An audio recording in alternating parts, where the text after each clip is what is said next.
Toujours dans la paracha de cette semaine, paracha de Bereshit, dans Perek Dalet, Pasuk Zain, c'est marqué Alors im tetev se'et, ve'im lo tetev, lapetach chatat rovetz, ve'elecha teshukato, ve'ata timshol bo. C'est Akadosh Baruch Hu qui parle à Caïn, et Akadosh Baruch Hu il dit à Caïn, la petach chatat rovetz. C'est quoi la petach? C'est à la porte chatat, le mauvais penchant, il est installé, il est assis. C'est-à-dire, dans chaque endroit où le mauvais penchant, il arrivera à te faire tomber, il te fera tomber. C'est-à-dire, il attend de te trouver le moment le plus faible pour te faire glisser. Le Admor Migour, il donne un exemple, c'est rapporté aussi dans la Gemara, c'est comme une mouche. Dès qu'elle voit dans le corps de l'homme qu'il y a une petite ouverture, un petit bobo, la mouche, elle va là-bas pour essayer de faire pénétrer de la saleté dans le corps de l'homme. C'est exactement ce que le Satan, le mauvais penchant, il est en train de faire. Dès qu'il voit un moment très faible chez toi, l'homme, alors le mauvais penchant, il essaiera de te faire glisser. Là-bas, la Gemara, elle donne une autre parabole. C'est un boulanger qui est en train de fabriquer du pain, on va dire des pitotes, des pains ronds, en train de fabriquer, de faire sortir du four et de faire rentrer et faire sortir. Et il y a des chiens qui ont commencé à rôder autour du magasin, à chercher à quel moment de faiblesse pouvoir prendre du pain de ce boulanger-là sans qu'il les frappe.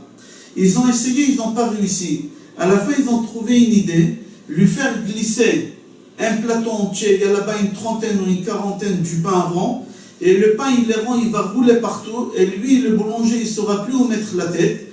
Comme ça, chaque chien, il va prendre un morceau de pain, et il pourra partir avec. C'est exactement ce qui fait le Yetzer Hara. Le Yetzer Hara, dès qu'il trouve une porte, il essaye de te faire tomber jusqu'à ce que tu perdes la tête, et là, lui, il va te gérer, il va te commander, comme le pasuk qu'il dit, si tu sauras comment gérer la situation, c'est toi que tu vas le commander. Mais si tu ne sauras pas, c'est lui qui va te commander, c'est lui qui va te gérer. Et tu ne vas même pas te rendre compte, tu vas descendre et descendre. Chaz v'shalom. On donne aussi une parabole extraordinaire que j'ai aimé beaucoup.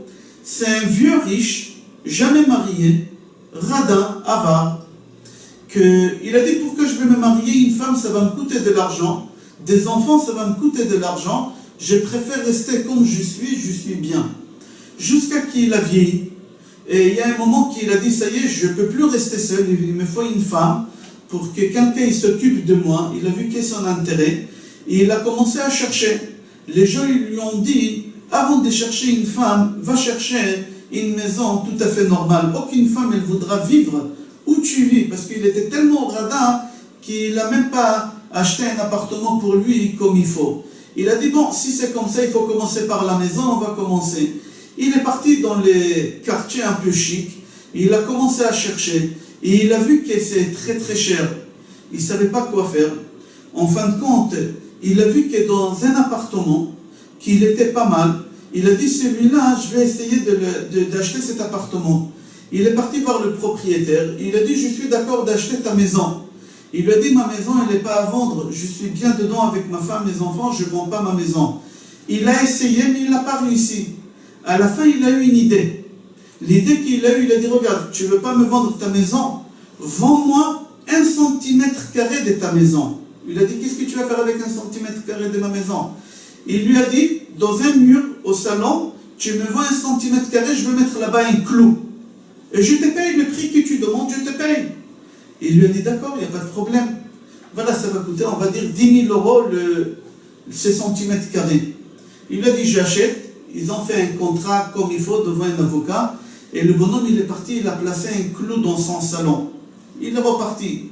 À 2h du matin, il revient, il toque à la porte. Et le propriétaire, il ne comprenait pas qu'est-ce qui se passe. À 2h du matin, il lui dit, qu'est-ce qui t'arrive? Il a dit, dis-moi, tu ne m'as pas donné les clés, j'aimerais rentrer dans mon clou que j'ai acheté les centimètres carrés, j'aurais voulu accrocher là-bas un sac. Il a dit, à 2h du matin, tu me réveilles. Il dit, mais c'est à moi ici. J'ai le droit de faire ce que je veux. J'ai envie d'accrocher là-bas un sac. Et il dit, bon écoute, c'est la dernière fois, tu ne refais plus la même chose. D'accord, il va, il accroche le sac. Il a disparu pendant 2 jours. Dans le sac, il lui a mis un animal mort. Ça sentait mauvais. Il voulait le jeter, mais il ne pouvait pas le jeter, ça ne lui appartient pas, il lui a vendu ses centimètres carrés. Et le bonhomme, il a tellement souffert, et l'autre, il a tellement embêté, chaque fois, il venait mettre des sacs, il prenait des choses. À la fin, il a dit, regarde, je te vends la maison, achète ma maison, je pars. Et comme ça, il a pu acheter la maison. C'est exactement ce que le Yetzer Hara nous fait. Le Yetzer Hara, dès qu'il trouve une petite ouverture, il s'installe là-bas, et là, c'est une catastrophe. Après, doucement, on ne va même pas se rendre compte qu'on va lui donner un gérer tout, et on est entre les mains de Yetzer Hara. C'est ça ce qui veut dire le pasuk dans notre paracha. La petach chatat rovetz. Dès qu'il y a une petite ouverture, il va rentrer à l'intérieur et c'est lui qui va te gérer. Pour cela, Akadosh Baruch Hu nous dit dans notre paracha de faire très très attention, aucune ouverture laissée ouverte pour que le Yetzer Hara puisse pénétrer, parce qu'on va être perdu, on va tout perdre, tout ce qu'on a là-bas. Dans notre paracha aussi, on voit l'histoire des 2 frères, Caïn et Abel, d'accord, les enfants d'Adam et Chava. Caïn, il ramène des sacrifices à Akadosh Baruch Hu. Mais Akadosh Baruch Hu, il a rajouté les sacrifices de Caïn. Pourquoi? Parce qu'il n'a pas ramené de bonnes choses. Il a ramené de la poubelle, comme ça c'est marqué dans le Zohar. Il a ramené de la poubelle, Akadosh Baruch Hu, il a rejeté. Hevel, par contre, il a ramené mi bechorot tsono. Il a ramené des meilleurs. Il a ramené des meilleurs. Caïn, il n'était pas content qu'Akadosh Baruch Hu, il a rejeté le sacrifice que lui, il a ramené. Akadosh Baruch Hu demande à Caïn, Lama chara lach, j'ai lu à l'intérieur, Veomer Hashem, El Caïn, dans Perek Dalet, Pasuk Vav, c'est marqué, Vayomer Hashem El Caïn. Akadosh Baruch Hu dit à Caïn, Lama chara lach, velama naflu panecha. Pourquoi tu as un chagrin? Et pourquoi ton visage, il est abattu? Qu'est-ce qui t'arrive? Comme ça, Kadosh Baruch Hu demande à Caïn. La question, elle n'est pas compréhensible. Comment Kadosh Baruch Hu peut demander à Caïn pourquoi il est fâché? Mais c'est tout à fait normal aussi que Caïn il va se fâcher. Kadosh Baruch Hu, il n'a pas accepté son cadeau. Il y a de quoi se fâcher. Je t'offre un cadeau et tu me la refuses, c'est normal que je vais me vexer et je vais me fâcher. Alors c'est quoi la question d'Akadosh Baruch Hu? Alors on répond, on dit que c'est le Chazon Ish dit que Chazon Ish répond par une parabole pour comprendre pourquoi Caïn s'est fâché. Dans une synagogue, il y avait un monsieur qui aimait recevoir de temps en temps des invités chez lui à la maison. Un jour, ce monsieur, il va voir le shamash, un vendredi matin, et il lui dit, regarde, ma femme, elle a préparé tellement de choses pour Shabbat, qu'on a beaucoup de choses en plus. Alors, s'il y a quelqu'un à la synagogue, un invité qui n'a pas où passer Shabbat, tu me préviens, comme ça je peux le ramener chez moi à la maison, et on sera content de le recevoir. Alors, le shamash, il lui dit, justement, il y a quelqu'un qui est venu me voir hier soir. Il m'a demandé est-ce qu'il y a un endroit où il peut passer Shabbat. Alors ce soir, Mincha Arvit, je vais vous faire rencontrer les deux, comme ça tu vas le prendre pour toi, Shabbat. Merci beaucoup. Le monsieur il repart chez lui à la maison, il prévient sa femme et ses enfants qu'on aura un invité pour Shabbat. Ils étaient contents, ils se sont préparés. Le soir, arrivé à Mincha Arvit, veille de Shabbat, le monsieur il va voir le shamash et il lui dit, dis-moi, l'invité que tu m'as parlé, il est où? Il a dit, ah, excuse-moi, il y a quelqu'un qui m'a demandé aussi, et je les ai fait rencontrer, il va le prendre lui. Il lui a dit, d'accord. Il est rentré chez lui à la maison. Il a raconté à sa femme et à ses enfants que l'invité, il ne vient pas, parce que quelqu'un d'autre, il a pris. Ses enfants, ils étaient tristes. Ils ont dit à leur père, papa, on est vraiment tristes. Pourquoi? Parce qu'on s'est tellement attendu, on s'est tellement préparé, et soudain maintenant, lui, il ne vient pas. On n'a pas eu ses mérites. Le papa, il a dit à ses enfants, qu'est-ce que vous croyez? Qu'un invité, c'est un bien? Qu'on mérite ou qu'on ne mérite pas? Non. Un invité, ce n'est pas un bien. Un invité, c'est un juif qu'on essaie de lui faire du bien. Si on a eu le mérite que le bien il sera fait par nous, tant mieux. Si on n'a pas eu le mérite que le bien de ce juif il sera fait par nous, mais par quelqu'un d'autre, on doit être content pour cet invité, que quand même il a été reçu bien quelque part d'autre, qu'il a où à manger, il a où dormir. C'est ça l'essentiel. Pourquoi vous vous rendez triste? L'essentiel qu'est l'invité, il a trouvé un endroit bien comme il faut. Moi, je ne cherche pas à gagner des mitzvot ou à faire des choses. Si quelqu'un d'autre il a gagné, tant mieux, il a eu la mitzvah. Alors là, la question qu'Akadosh Baruch Hu demande à Caïn, elle se renforce. Nous, on ne comprend pas la question d'Akadosh Baruch Hu. Pourquoi?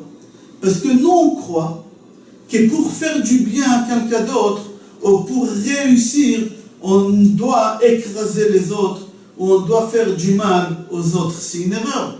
Moi, je n'ai pas eu le mérite d'avoir cet invité. Je ne veux pas aller faire des scandales à l'autre qui a pris l'invité chez lui en lui disant, c'est moi que je parlais avec le shamash avant toi le matin, pourquoi tu l'as pris? Je vais créer une dispute avec lui. Non. Mon but à moi, c'était quoi? Que l'invité, il aura où manger ou dormir. Il a aujourd'hui où manger ou dormir. Alors, il faut savoir que l'homme, il doit penser toujours que le but de la création de ce monde bas, il a été créé uniquement pour faire du bien aux autrui, faire du bien autour de toi. Akadosh Baruch Hu, il a créé le monde pour qu'on fasse du bien avec l'autre. Est-ce qu'un jour tu as pensé au pasuk que c'est marqué Olam Chesed Yibane, que le monde a été créé pour le bien faire aux autres? Olam Chesed Yibane, Dieu il a créé le monde pour qu'on fasse du bien aux autres.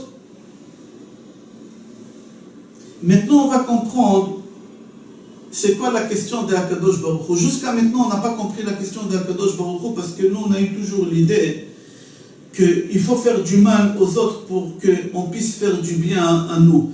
Pour qu'on réussisse, il faut qu'on écrase l'autre pour que nous on réussisse. Et c'est ça l'erreur. C'est ça l'erreur. Le but de la création de ce monde, c'est pour qu'on fasse des autres et de bien aux autres. Au moment qu'Akadosh Baruch Hu dit à Caïn, pourquoi tu es triste? Pourquoi tu as de chagrin? Qu'est-ce que tu vas dire toi, Caïn, à Akadosh Baruch Hu? Oui, c'est normal que je suis fâché. Tu n'as pas accepté mon cadeau, tu n'as pas accepté mon sacrifice. Akadosh Baruch Hu, il va lui dire, certes, je n'ai pas accepté ton sacrifice, mais ce n'est pas une raison d'avoir un chagrin aussi grand et être aussi triste que cela. Certes, mais n'oublie pas mon fils que j'ai accepté le sacrifice de ton frère Hevel. Alors sois content pour ton frère. Pourquoi tu n'es pas content pour ton frère? Pourquoi tu n'es pas heureux pour ton frère? Puisque le but de ce monde, il a été créé pour que l'autre soit heureux, pour qu'on puisse faire du bien aux autres. Alors sois heureux pour ton frère Hevel, que lui, j'ai accepté son sacrifice. Alors il y a une raison pourquoi être joyeux. Sois joyeux pour ton frère. C'est ça qu'est-ce qui est marqué dans le pasuk alors im tetiv. Si tu penses bien comment faire du bien à l'autre, alors c'est. Alors je te pardonne sur le péché que tu as fait et tu vas t'évaluer et tu vas avancer dans la vie. Aval im lo tetiv. Mais si tu ne fais pas de bien à l'autre, qu'est-ce qui va se passer? La petach chatat rovetz. Tu vas descendre en bas comme une spirale vers le bas. Akadosh Baruch Hu dit à Caïn, le but de la création de ce monde, c'est pas pour que toi tu auras du bien. C'est pour aider l'autre. C'est pour soutenir l'autre. C'est pour que l'autre soit joyeux. C'est pour que l'autre réussisse. Aujourd'hui, ton frère Hevel, il est joyeux parce que j'ai accepté son sacrifice. Alors toi, tu dois être joyeux pour lui. On raconte une histoire, c'est Rav Shach Zichrono Livracha qui a raconté cette histoire à l'enterrement d'Admor Misatmer, qu'un jour, il y a un monsieur, il est venu chez Admor Misatmer, et il a commencé à pleurer en lui disant que sa femme, elle est gravement malade, et que ses enfants, ils sont gravement malades, et qu'ils n'ont rien à manger à la maison. Il lui a montré une photo noire. Le Admor de Satmer, il a ouvert son tiroir, il lui a donné une grande somme d'argent pour qu'il puisse prendre les meilleurs médecins pour sa femme, pour ses enfants, remplir le frigidaire, etc. Et au moment que ce bonhomme sort avec cette somme d'argent, il y a le secrétaire de l'Admor qui rentre tout de suite. Et il dit au Admour, je suis sûr et certain qu'il t'a dit que sa femme elle est malade, ses enfants ils sont malades, et qu'il n'a rien à manger. C'est un menteur, c'est un imposteur, c'est faux. Lui il fait ça tout le temps à tout le monde. Le Admour, au moment qu'il a entendu ça, il s'est mis debout, et il a levé les mains vers Akadosh Baruch Hu, il a dit merci Hachem, je te remercie Akadosh Baruch Hu qu'il n'y a pas des juifs qui souffrent dans le monde. C'est-à-dire lui il n'a même pas pensé, il n'a même pas eu l'idée de courir derrière et de récupérer l'argent et de dire tu es menteur pour que... Non, l'essentiel c'est quoi? C'est qu'il n'y a pas des juifs qui souffrent. Que moi on m'a pris l'argent, on m'a rien pris. L'argent c'est zouzim, zaz, ça tourne d'un endroit à l'autre. Mais l'essentiel pour moi au jour d'aujourd'hui, qu'un juif ne souffre pas. Sa femme elle n'est pas malade et ses enfants ils ne sont pas malades. Alors là, à partir du moment qu'on va penser avec cette idée que le but de la création du monde c'est pour que l'autre soit joyeux, pour que l'autre il aura du bien, alors moi je n'ai pas à être triste si Akadosh Baruch Hu il a refusé mon cadeau. C'est ça l'erreur de Caïn. Caïn il a eu de chagrin, Caïn il était triste, pourquoi? Parce qu'il était égoïste, Dieu il n'a pas accepté mon cadeau. D'accord, on n'a pas accepté ton cadeau, mais Akadosh Baruch Hu il a accepté le cadeau de ton frère. Sois joyeux pour ton frère, c'est ça la création, le but de la création de ce monde, que l'autre soit joyeux. Olam Chesed Ibaden. Je vous souhaite Shabbat Shalom, Bracha ve'Hatzlacha et Kol Tov.